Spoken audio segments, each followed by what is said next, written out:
Hey Geek, so it's been a week since I've been here in Japan, specifically Tokyo and surrounding areas.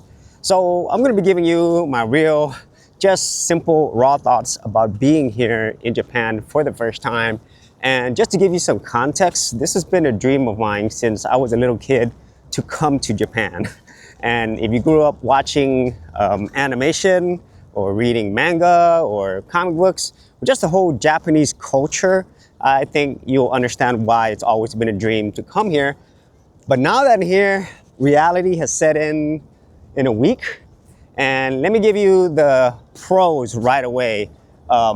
Spoiler alert, it's absolutely amazing. I mean, everything that I thought Tokyo and Japan offered, it is here and then some.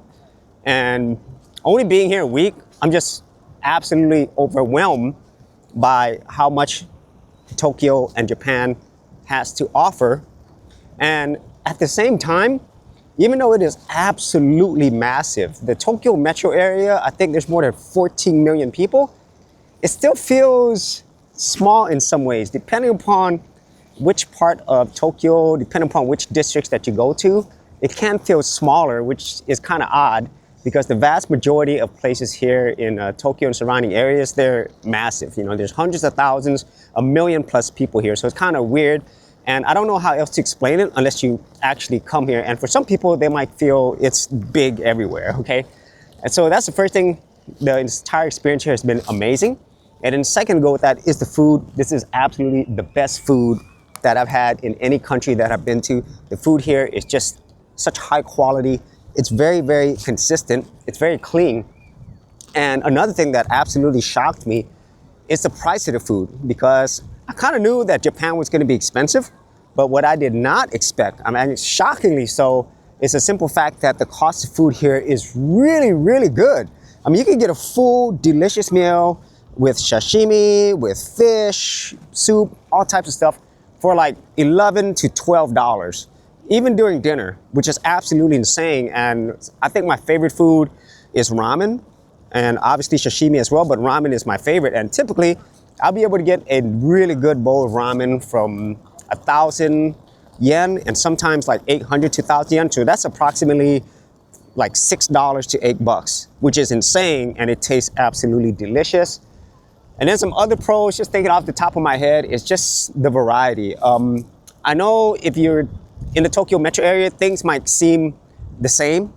But as you go around Tokyo and surrounding areas, like you go to Yokohama or Kawasaki or Kamakura, you'll notice that there's similarities, but there's also a lot of things that are unique to those areas, especially if you go to the quote-unquote smaller areas like Kamakura. There's like a beach over there. There's lots of temples, stuff like that. I highly recommend that you explore outside of that. And then another pro, I would say, is the people themselves. Now, people in every single culture, it's different. And me only being here a week, I don't know much. All I know is, for the most part, people here are very polite.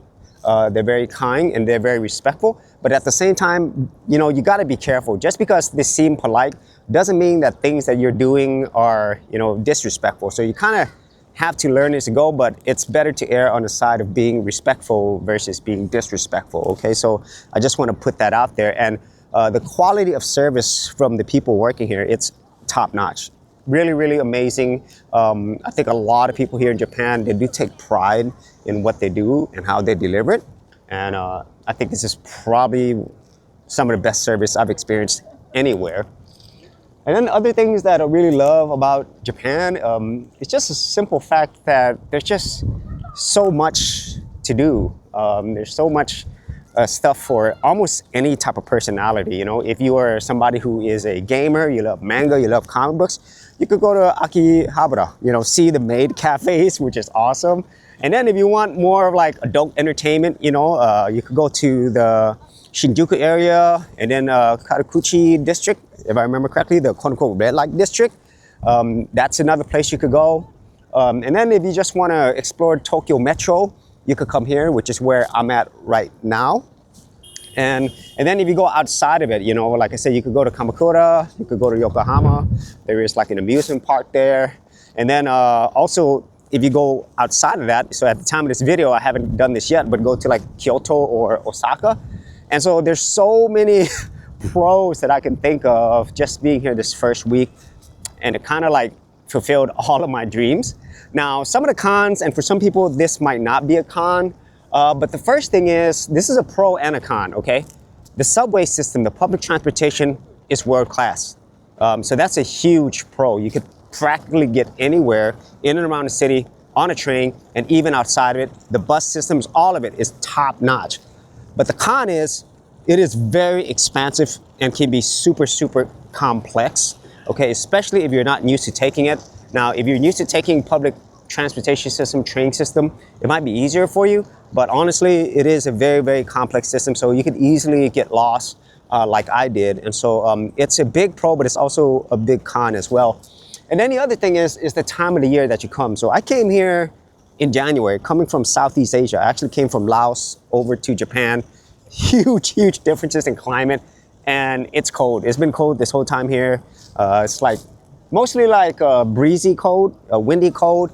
And then depending on what part of Japan, when I went to go see Mount Fuji, it was a lot of snow, okay? So if you don't like really cold weather, and for some people this might not be cold, but for me it is, especially coming from tropical climates like Southeast Asia, it will be an issue.